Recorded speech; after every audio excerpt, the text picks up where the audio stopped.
Si je prends une prothèse capillaire comme celle-ci, voilà. Alors c'est une vieille, hein, elle a subi des petites, des petits dommages.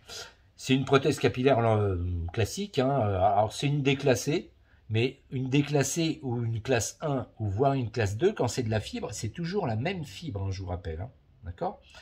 C'est un modèle de chez Gisela Meyer, donc une bonne qualité, aucun problème, rien à dire.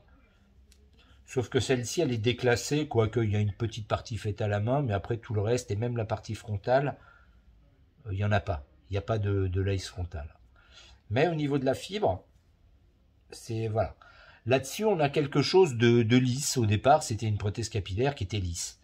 Alors, je vous rappelle que si on chauffe la fibre, voilà ce qui va se passer. Je ne sais pas si vous voyez la mèche brûlée là ou pas. Oui. Voilà. Ça s'est coupé net, non? Ça s'est plutôt ratatiné net. Hein, voilà, je ne sais pas si vous voyez, ça fait tout, tout brûler. Voilà. Par exemple, si je prends une mèche normale, voilà.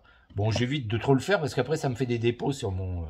Voilà. Mais si je la coince et que je la laisse un petit peu trop longtemps, même à 80 degrés, elle commence à se ratatiner. Là, je reste un petit peu longtemps. Et là, je fais exprès de la brûler. Hein. Bon, en réalité, elle donne cette apparence-là. Mais vous voyez, tout s'est collé. Et là, c'est très rêche au toucher. Là, c'est très très rêche au toucher. Donc là-dessus, il n'y a plus d'espoir. J'aurais bien aimé la brûler un petit peu plus. On va laisser un petit peu. Vous voyez, quand même à 80 degrés, on arrive quand même à... Voilà. Bon, elle n'est pas complètement brûlée. Mais si par exemple, je devais la mettre à une température beaucoup plus importante, si je me mets à une température classique de fer, c'est-à-dire 200, voilà, 200 degrés, je vais prendre une autre mèche. Bon, je ne sais pas si ça a eu le temps de chauffer, mais voilà. Ouais, on voit de la fumée, ok? C'est de la fibre, c'est normal. Ok? Donc 80, c'est bien. Donc je me remets à 80, voilà. Alors évidemment, quand la mèche elle est comme ça, c'est mort. Hein. Là, j'ai l'impression d'attraper des chips. Hein. C'est tout rêche. Là, il n'y a plus qu'à couper. Hein. Tac, fini. Lorsque j'ai une mèche un petit peu comme tout à l'heure, hein, à 80 degrés, ce qui peut arriver, par exemple, si vous avez une cliente qui s'est dit, tiens, je vais quand même faire un brushing là-dessus, je vais voir ce que ça donne. Elle peut très bien revenir en vous disant, oh là là, j'ai une mèche qui a mal réagi, voilà. Bon. Eh ben, cette mèche que j'ai un petit peu brûlée là, mais légèrement, je pense qu'on peut la rattraper en faisant des petits passages. Alors, on pourrait, mais bon, là, elle a quand même chauffé, donc... Puis il y a un petit dépôt qui est resté sur le fer. Voilà, là c'est mieux. Voilà. J'aurais pu la rattraper un petit peu à chaud en faisant des petits passages dessus à 80 degrés, en la brossant un petit peu. Alors il y a des parties qui vont tomber, mais plus ou moins on arriverait à la rattraper un petit peu. D'accord? Donc si un jour vous avez une prothèse capillaire d'une cliente qui revient parce que catastrophée, parce que elle a un petit peu chauffé ou quoi que ce soit, vous pouvez, en faisant des petits passages avec le fer à lisser, la rattraper un petit peu. D'accord? Ouais, je pense que le mieux, c'est de lui dire de ne pas y toucher et de venir nous voir. C'est clair, c'est clair. Hein, ce que je vous montre là, c'est pas quelque chose à communiquer à vos clientes. Hein, c'est pas de leur dire voilà ce qu'on peut faire avec une prothèse capillaire, tac, tac, tac. Non, non, non, non, vous en parlez même pas. Parce que si vous dites à une personne, on peut le faire, mais avec une température à 80 degrés, elle va s'imaginer que elle va laisser refroidir un peu son truc, elle va dire hop, je vais le faire, et en réalité, elle va faire une catastrophe, et puis après, ça va vous retomber dessus. Donc, si un jour, par contre, vous avez l'occasion ou la demande d'une personne qui a une prothèse capillaire en fibre synthétique de faire une petite modification de la forme, eh ben, c'est à vous de le faire, mais vous lui dites, vous me la laissez 1 ou 2 jours, vous le faites tranquillement et vous lui rendez. Par exemple, on prend l'exemple d'une personne qui a, admettons, des cheveux lisses sur sa prothèse capillaire, un petit peu lisse, et puis elle a envie d'avoir de légères ondulations, un petit peu, très légèrement, comme ça, vous pouvez le faire. Elle vous la ramène, vous le faites, hein, il n'y a pas de problème. Si après elle veut remettre tout à l'endroit, eh ben, elle vous la ramène une deuxième fois et vous lissez et ça revient automatiquement. Parce que c'est pas en la lavant. Et ça, vous le facturez? Ah ben bien sûr, c'est un travail. Bien sûr, bien sûr. Par exemple aussi, des fois vous allez rechercher une prothèse capillaire. Admettons, une personne va vous dire je veux vraiment quelque chose de très lisse. Mais vraiment, même pas de l'ondulation, quelque chose qui tombe très droit comme ça. J'ai eu l'exemple il n'y a pas longtemps, par exemple. Telle longueur, tel dégradé, telle couleur. Bon, déjà, c'est compliqué. Vous allez trouver une prothèse capillaire qui est exactement de la bonne longueur, du bon dégradé, de la bonne couleur, mais malheureusement, elle a une très légère ondulation. Et ça va vous casser les pieds parce que la personne, quand elle va la voir, va dire « Ah non, moi je veux quelque chose de vraiment lissé, vraiment des baguettes. Hein. » Bon, eh ben, ça, c'est la seule solution. Et ça m'arrive souvent. Parce que des fois, je me dis, je ne vais pas me casser la tête, je vais lui prendre celle-là.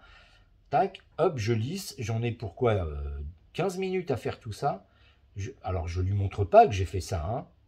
Elle n'est même pas au courant. Hein. Mais quand je lui montre la prothèse capillaire, nickel. D'accord? Et quand elle la relave chez elle? Et quand elle la relave, la prothèse capillaire, elle reste tout le temps lisse, telle que je l'ai mis en place. D'accord? Par exemple, si je prends cette prothèse capillaire, alors je vais me mettre comme ça. Je ne sais pas si voilà. Est-ce que vous voyez un petit peu là, ça va? Et je vous montrerai. Voilà. Je vais prendre une mèche, d'accord? Je vais prendre une mèche. Là, je vais la brosser un petit peu. Voilà. Bon, là, c'est déjà quelque chose de lisse au départ. Donc, je peux prendre mon fer, faire des petits passages. Vous voyez, je fais des petits passages assez rapides. Déjà, la mèche, elle chauffe un petit peu, mais ça ne la brûle pas. D'accord? Si je lui donne une légère forme, je plie un petit peu mon fer. Voilà, par exemple. Bon, là, c'est sur du court, donc c'est un petit peu...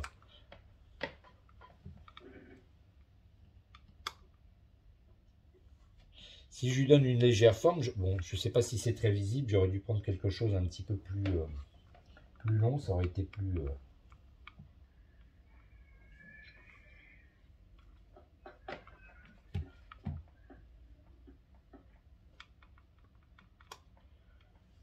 J'essaye juste de, voilà, de faire une ondulation. Vous voyez l'ondulation là?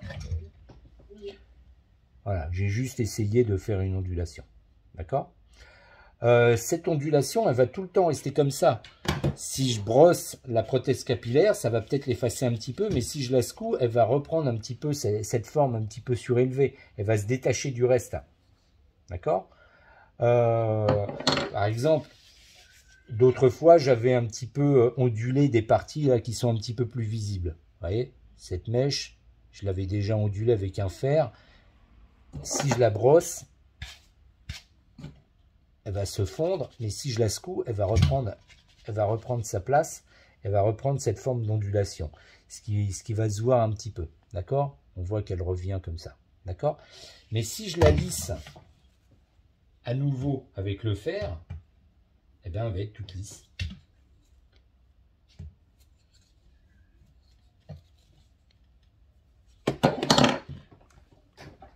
Parce que je vais modifier sa mémoire de forme.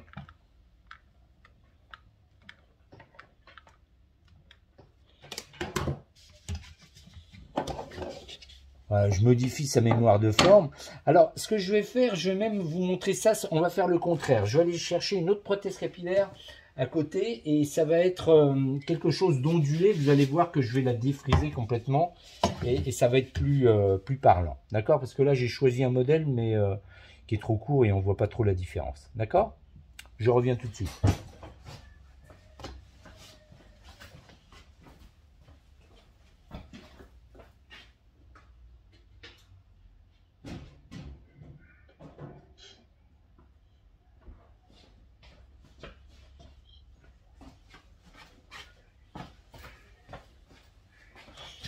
Je vais vous montrer ça là-dessus. C'est un espèce de volumateur qui a les cheveux bouclés, mais c'est 100% fibre synthétique. D'accord? Je vais juste la fixer un peu pour pas que ça glisse. Alors, on va mettre une petite pince là et une pince ici. Voilà. Ça, c'est de la fibre. C'est tout bouclé. D'accord? C'est comme ça. Alors, des fois, si je la lave et si je la laisse sécher comme ça, elle sera bouclée. Hein, elle restera bouclée tout le temps. D'accord? Mais quelquefois, par exemple, vous pouvez avoir, comme je vous disais tout à l'heure, une personne qui veut exactement cette couleur-là, cette forme-là, mais par contre avec des cheveux extrêmement lisses. Et là, vous aurez beau les laver, vous aurez beau essayer de les sécher sans air trop chaud, etc. Ça va reboucler. Donc, la seule solution, c'est vraiment de la lisser. Et là, si je prends une mèche,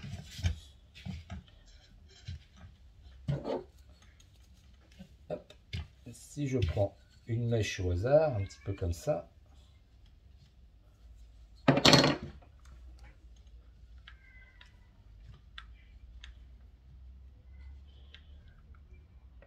alors, je regarde mon fer, moi j'ai l'impression qu'il ne chauffe plus. Ouais, c'est bon.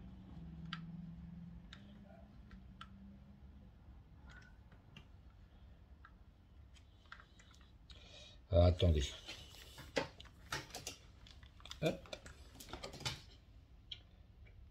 Voilà, il s'était éteint mon fer, je suis désolé, c'est pour ça que ça ne marchait pas tout à l'heure. Je le laisse chauffer un petit peu.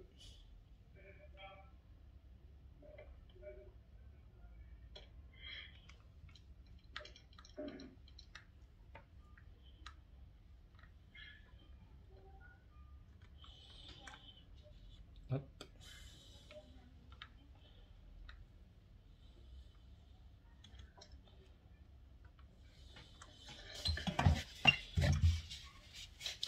Si je lisse ma mèche, qui est ici, voilà, elle est lissée et elle restera tout le temps comme ça. Tout le temps lisse. Si je prends une mèche un petit peu sur les bordures, une boucle un petit peu, ça sera peut-être un peu plus visible. Si je prends cette boucle-ci par exemple, ben, je vais la lisser.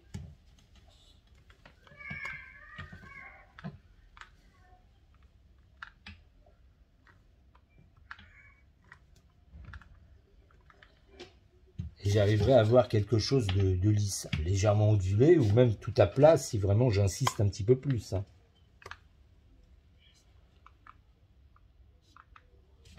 Ok?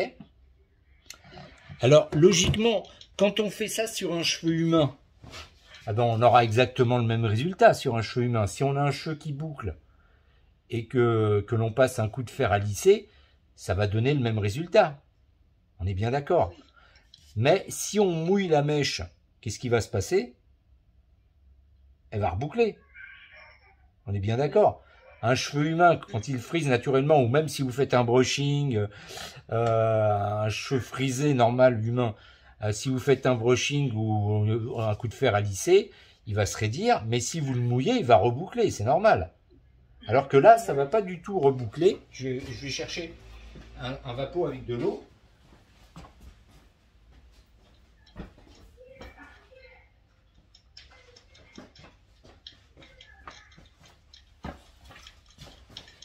Si je prends un vapeau avec de l'eau et que je remouille un petit peu la mèche, voilà, je la remouille bien, elle est juste toute mouillée, elle dégouline d'eau, mais ça ne change rien. Elle reste tout le temps lisse, parce que je l'ai lissée moi-même. D'accord? Donc elle reste lisse. Si je devais la sécher,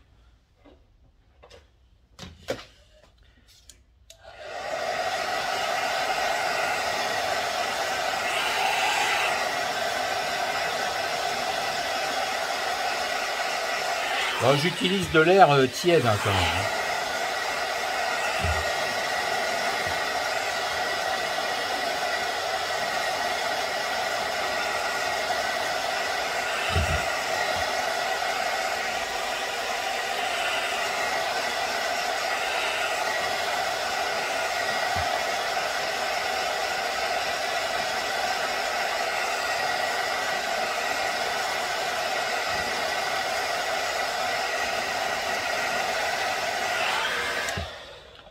Je l'ai plus ou moins séchée, elle est toujours lisse.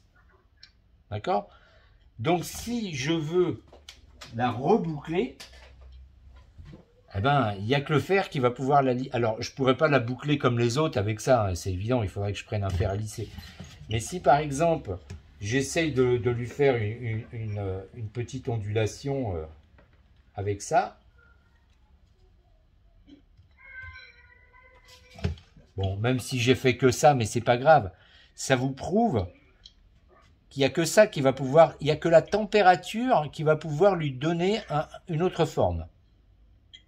D'accord? Il n'y a que ça. Donc voilà, la mémoire de forme, c'est ça. On lui a donné cette forme aujourd'hui, même si je mouille la mèche, là, telle que je l'ai modifiée, même si je la mouille, la mèche mouillée, elle va donner exactement la même forme. D'accord? Pas comme le cheveu humain, parce que le cheveu humain, si je l'avais mouillé, elle serait redevenue comme à son origine. D'accord? Tout ça pour vous dire que vous pouvez modifier les prothèses capillaires, vous pouvez en faire ce que vous voulez, en fibre. Mais il faut juste faire attention. D'accord? 60 degrés ou 80 degrés, c'est vraiment le maximum. D'accord? Vous pouvez modifier le sens sans problème. Si vous avez une prothèse capillaire, par exemple, d'une cliente où il y a un mouvement qui revient trop sur le front et qui a tendance à revenir sur le visage et que c'est gênant, eh ben, vous pouvez prendre un fer ou une plaque à 60 degrés et vous dégagez un petit peu le visage, vous retravaillez un petit peu la racine, la mèche va se balayer un peu plus vers l'arrière, et voilà, c'est fait. D'accord? Ou si au contraire, vous voulez qu'il y ait des mèches qui reviennent vers l'avant du visage, ou que c'est quelque chose qui soit balayé en arrière ou plutôt vers l'avant, eh ben, vous pouvez modifier le sens. Mais il n'y a que vous qui pourrez le faire. Quitte à mentir un petit peu pour sécuriser un petit peu votre travail et pour pas qu'il y ait d'accident, vous dites voilà, j'utilise un appareillage spécial.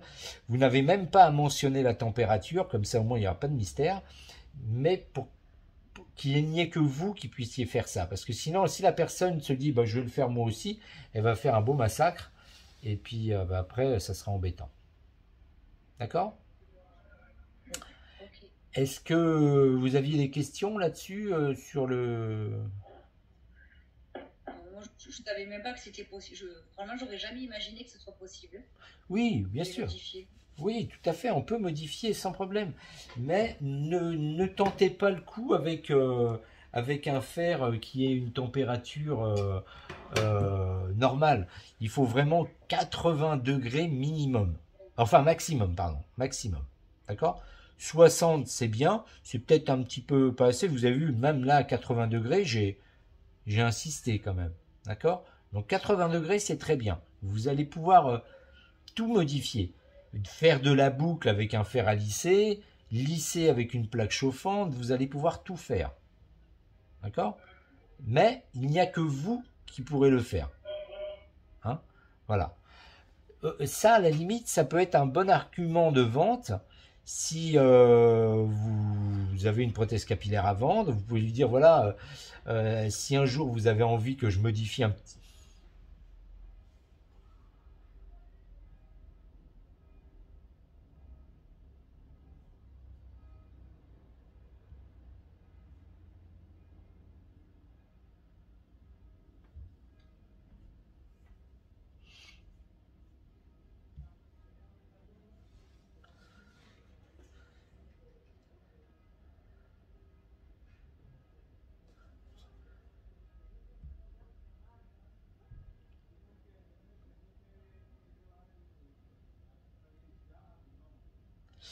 Me revoilà. Hop. Voilà. Ça va, vous me voyez? Très bien. Donc voilà, les modifications, il n'y a pas de problème. On peut modifier une prothèse capillaire. La seule chose qu'on ne peut pas faire avec une prothèse capillaire, c'est modifier sa couleur. Ça, pour l'instant, au jour d'aujourd'hui, on ne peut pas. Hein. on ne peut pas modifier la couleur d'une prothèse capillaire. Mais par contre, on peut modifier sans problème le sens d'une prothèse capillaire en fibre synthétique. D'accord? Et sur un cheveu humain, on peut changer la couleur ou pas? Alors, c'est une bonne question. En toute logique, un cheveu humain, on peut tout faire. On est bien d'accord. Mais il y a quand même un problème. Un cheveu humain, c'est souvent un cheveu qui a déjà été travaillé, qui a souvent des fois été décoloré ou coloré tout simplement. Et c'est un cheveu qui est sensibilisé. Donc moi personnellement, j'avertis toujours les personnes qui achètent des prothèses capillaires en cheveux humains, je leur dis, ne changez pas la couleur, vous allez l'abîmer. Et c'est sûr que ça va être abîmé. Parce que le cheveu, au bout d'un moment, il n'en peut plus. Hein. C'est pas une tête malléable. Hein, voilà. On peut le faire, mais il faudrait le faire qu'une fois. Et ne plus le faire d'autres fois. Quoi. Voilà, sinon, après, ça devient quelque chose de très abîmé. Quoi. D'accord? En réalité, les perruques en cheveux humains, il y a un petit souci comment dire, d'écailles au niveau du cheveu.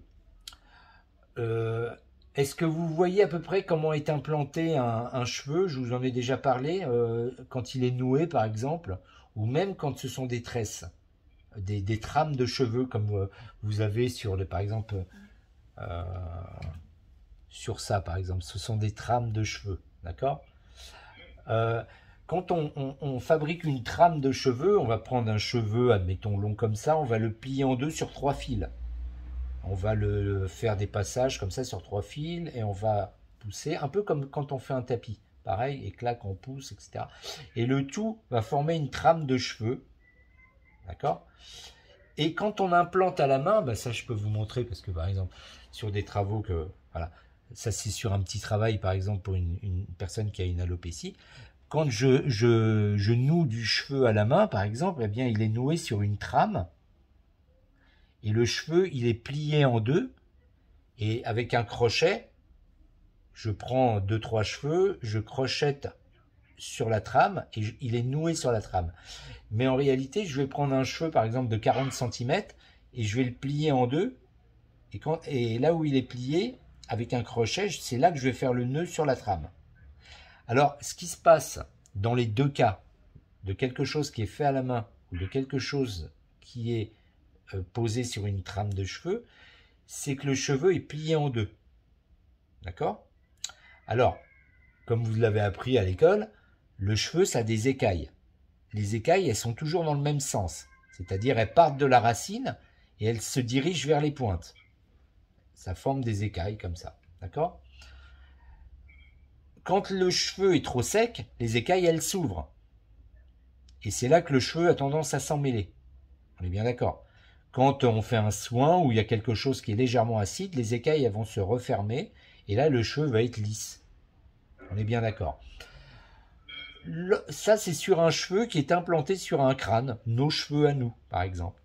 Mais lorsque le cheveu est plié en deux et qu'il a été noué ou bien... Exactement. Les écailles elles sont à contresens. D'accord? Parce qu'il y a des écailles qui partent vers la pointe, et comme il est plié en deux, bah, il va se rencontrer avec le même cheveu qui a les écailles qui sont totalement à contresens. Alors là, même si le cheveu, les écailles ne sont pas trop ouvertes, déjà ça s'en mêle.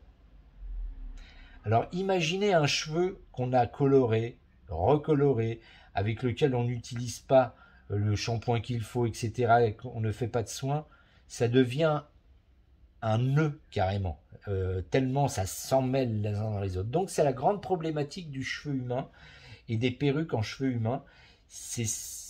Malheureusement il y a des écailles et les écailles, eh ben, ça va donner des problèmes en permanence, tout le temps.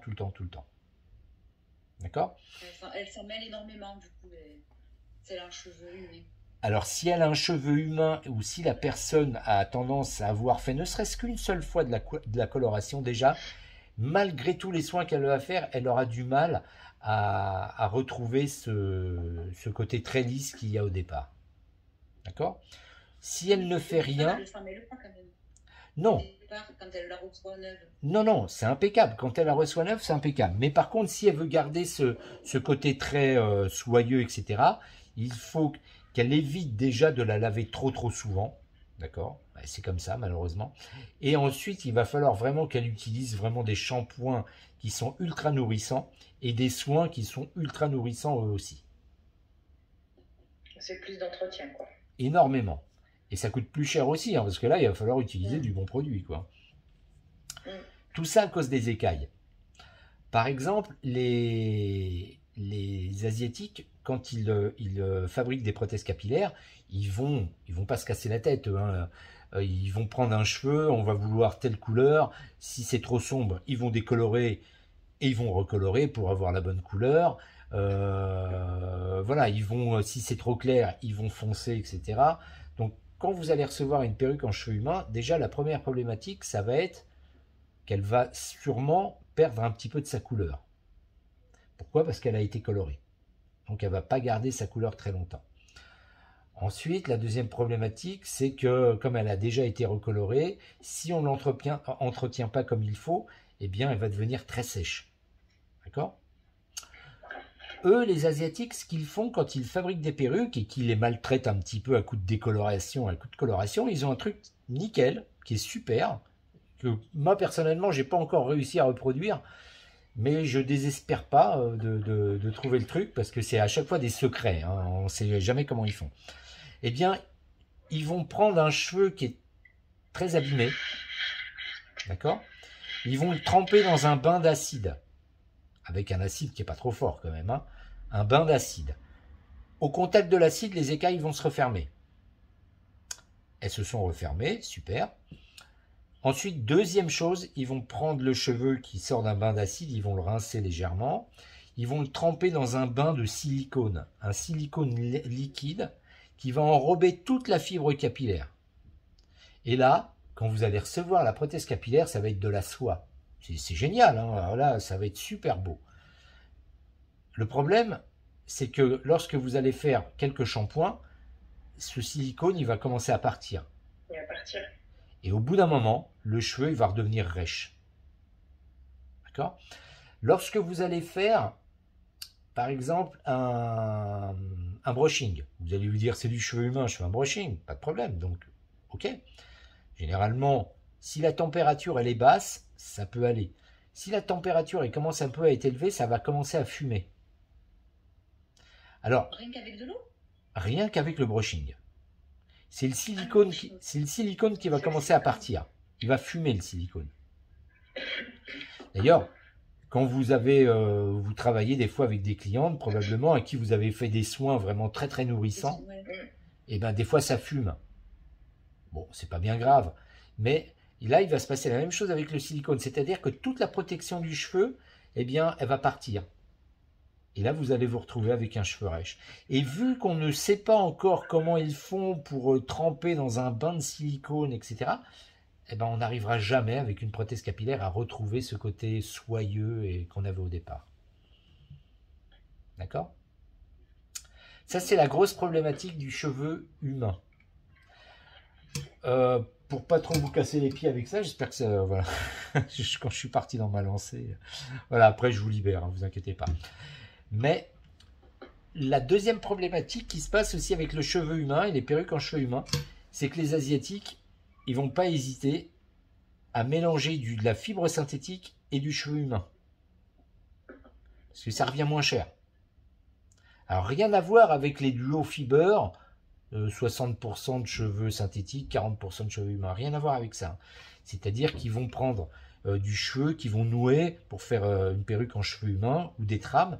Mais pour faire des économies de cheveux humains, eh ben, ils vont mélanger un petit peu avec quelques cheveux en fibre synthétique.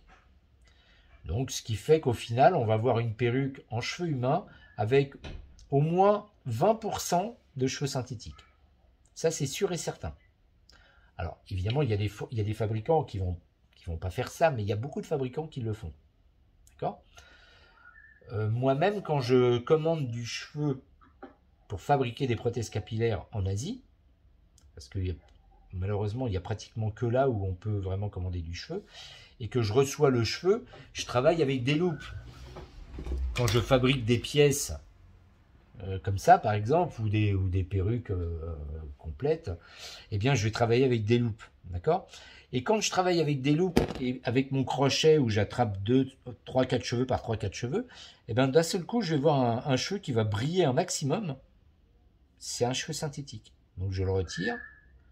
Et si je fais le calcul de 100 grammes de cheveux que j'ai commandé, et je vais me retrouver avec au moins l'équivalent de mon petit doigt. 100 grammes, ça fait une botte à peu près comme ça. Hein. D'accord? Je vais me retrouver avec l'équivalent de mon petit doigt en fibre synthétique. Donc ça veut dire qu'il y a au moins 10-20% de ce qu'il me donne en cheveux synthétiques, parce qu'il mélange aussi dans le cheveu comme ça. D'accord? Et quand eux fabriquent, font exactement la même chose. Pas tous, mais beaucoup le font. Ce qui se passe, c'est que vous allez acheter une prothèse capillaire en cheveux humains chez Hélène Villeux, admettons. Je dis Hélène Villeux parce que justement, j'ai eu le problème avec Hélène Villeux plusieurs fois. Jamais avec Gisèle Meilleur, par contre, par exemple. Eh bien, une personne va vous acheter une prothèse capillaire en cheveux humains que vous allez choisir chez Hélène Villeux, qu'elle va payer 1200 €, admettons. Elle va faire quelques brushings, et au bout d'un moment, la prothèse capillaire, elle va vraiment faire la gueule. Hein. Elle va vraiment être abîmée. Eh bien, c'est pas normal. Pourquoi? Parce que la prothèse capillaire, elle contient du cheveu humain, du cheveu synthétique. Donc moi, il n'y a pas longtemps, j'ai encore eu une personne à qui j'ai vendu cette prothèse capillaire et qui est revenue me voir au bout de 6 mois, la prothèse capillaire, elle était détruite. Bon, il faut dire qu'elle dormait aussi tous les soirs avec, etc. Mais bon, je me suis quand même dit, mais c'est bizarre quand même. Bon, la cliente, elle n'était pas trop casse-pied, elle m'a dit, c'est pas grave, j'en ai acheté une autre, etc. Bon, voilà. Mais j'ai gardé la prothèse capillaire, hein, et je me suis dit, c'est quand même bizarre. Donc j'ai essayé la prothèse capillaire de la laver, j'ai fait des soins, etc. Ça revenait pas. Donc j'ai posé la prothèse capillaire sur un pied, j'ai pris mon fer à lisser, comme ça, je l'ai mis au maximum de la température. J'ai pris un vrai cheveu humain, hein, 100% cheveux humains, j'ai passé le fer à lisser, il s'est rien passé. Je l'ai laissé un certain temps, le cheveu il était hyper chaud, mais ça n'a pas brûlé, parce que le cheveu humain, ça résiste à plus de 230 degrés quand même. Donc il ne s'est rien passé. J'ai pris la prothèse capillaire de chez Hélène Villeux, soi-disant cheveux humains, j'ai fait la même chose, et là, au bout de 20 secondes, là j'ai commencé à voir de la fumée qui s'échappait, une odeur qui m'a pris à la gorge, j'ai cru que j'avais le Covid, ce qui veut dire... ah oui, non, franchement, hein. Je peux vous la montrer, la prothèse capillaire, si vous voulez. Hein. C'est que les 20% qui étaient en synthétique au milieu de tous les naturels qui ont brûlé. Et qui ont brûlé, exactement. D'accord? Et donc, cette prothèse capillaire qui s'appelle Apil, de chez Hélène Villeux, eh bien, ma cliente en a acheté 2-3, et à chaque fois, 6-8 mois grand maximum. Après, elle était morte. D'accord? Et en réalité, quand je mettais mon fer à 230 degrés, ça fumait, quoi. Donc, et la mèche, elle était toute rabougrie. Mais pas à 100%. Il y avait des morceaux qui étaient rabougris, d'autres qui ne l'étaient pas. Ça prouve bien qu'il y avait du cheveu humain et du cheveu synthétique. D'accord? J'en ai parlé à Hélène Villeux, qui m'a dit non, c'est pas possible. Bizarrement, cette prothèse capillaire, elle fait plus partie du catalogue. Voilà. Mais c'est pas la seule, il y en a d'autres, voilà. Donc il faut savoir. Alors, j'incrimine pas Hélène Villeux parce que, à mon avis, c'est pas de leur faute, ils se sont fait tout simplement avoir par leur fabricant. Donc c'est pas de leur faute. Mais en tout cas, c'est quelque chose qui arrive souvent. D'accord? Ça arrive très souvent. Par exemple, j'ai une prothèse capillaire qu'une cliente m'a donnée, qu'elle avait depuis très très longtemps. Hein. Sur la prothèse capillaire, c'est marqué, alors c'est la première fois que j'ai vu ça, hein, j'étais même moi-même surpris, c'est marqué Made in France. Alors je me dis, oh là là, je crois que ça doit dater des années 80, parce que c'était vraiment très vieux. C'était pas une perruque entière, c'est juste un dessus de tête, et à l'époque, on mettait ça avec des espèces de barrettes. 100% cheveux humains, c'était marqué Made in France. Bon, super. La cliente me l'a donné. C'était du cheveu qui faisait au moins 40 à 50 centimètres. Je l'ai lavé parce qu'elle n'était pas très propre. Je l'ai lavé, j'ai fait un soin, etc. Je l'ai laissé sécher. Le cheveu, nickel. J'ai pris le fer à 230 degrés, je l'ai posé dessus. Ah, il n'y a rien qui a bougé. Elle est comme neuve. Voilà. Et pourtant, elle a servi quand même. Hein. Et quand on prend une prothèse capillaire de chez Hélène Villeux ou d'autres, on va faire la même chose avec le fer. Et là, il va y avoir des parties qui vont brûler. Quoi. Voilà. Donc, c'est la problématique de tout ce qui vient d'Asie, malheureusement. C'est aussi pour ça que vous avez beaucoup de soi-disant associations qui récoltent du cheveu humain pour les donner à des personnes qui ont chimiothérapie, ce qui n'est jamais le cas d'ailleurs, hein, malheureusement. Par contre, ces cheveux-là sont très prisés parce que quand ce sont vos clientes qui arrivent et qui vous disent « Oui, voilà, j'ai les cheveux longs, je voudrais faire un don, donnez-le à une association », là, il n'y a que du cheveu 100% humain. Donc, il y a beaucoup de gens, et notamment moi, qui recherchons ce genre de cheveux parce qu'on est sûr qu'il n'y a pas de fibres synthétiques dedans. Ouais. Malheureusement, c'est comme ça. Donc, quand on refabriquera tout en Europe ou en France, eh ben, on sera tranquille. Mais tant qu'on va marcher avec l'Asie, ben, on ne sera jamais sûr du 100% cheveux humains. Ok ? Sauf si on les analyse à la loupe comme vous. Franchement, oui, mais c'est un travail de fourmi, c'est impossible à faire. C'est clair. C'est impossible à faire. Voilà, mais vous verrez, ça par la suite, lorsque vous allez vendre des prothèses capillaires en cheveux humains, faites attention. Lorsque la cliente va vous dire, puisque c'est du cheveu humain, je peux faire des brushings. Alors, en temps normal, vous allez dire, oui, on peut, il n'y a pas de problème, des couleurs, oui, on peut. Essayez de leur dire, méfiance. C'est un produit, ne dites pas qu'il peut y avoir des cheveux synthétiques, dites-leur juste de faire attention et d'éviter de refaire des couleurs et d'éviter de trop les chauffer, etc. Voilà. C'est la problématique qui vient se rajouter aux prothèses capillaires en cheveux humains. Ok ? Ok. Voilà, je vais devoir vous laisser là parce que j'avais un petit rendez-vous aussi. Et je vous retrouve la prochaine fois. Je vous enverrai un petit message là pour vous dire si vendredi ou jeudi je peux faire une visio avec vous. Et voilà, d'accord ?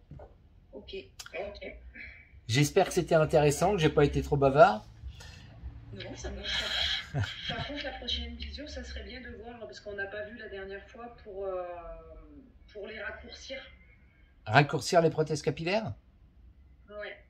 C'est-à-dire quand il y a une frange trop longue. Nous montrer, ouais. D'accord. Ouais. Pour la couper, quoi, tout simplement. Alors. Non, pas pour la couper, ça on sait faire, on est coiffeuse. Mais, j'ai eu peur. Ouais. Non, en fait, quand la prothèse elle est trop. Ah, pardon. Ok, d'accord. Vous deviez montrer comment couper une trame et la robe. Alors, je voulais vous faire une petite vidéo là-dessus, mais je crois que depuis le temps, je vais vous le faire directement en visio. Comme ça sera plus simple. D'accord ? On va essayer de faire ça la prochaine fois, sans problème. Ok ? Bien. Eh ben, sur ce, je vous souhaite une bonne soirée et je vous dis à très bientôt. D'accord ? Merci bien. Bonne soirée à vous. À bientôt. Au revoir.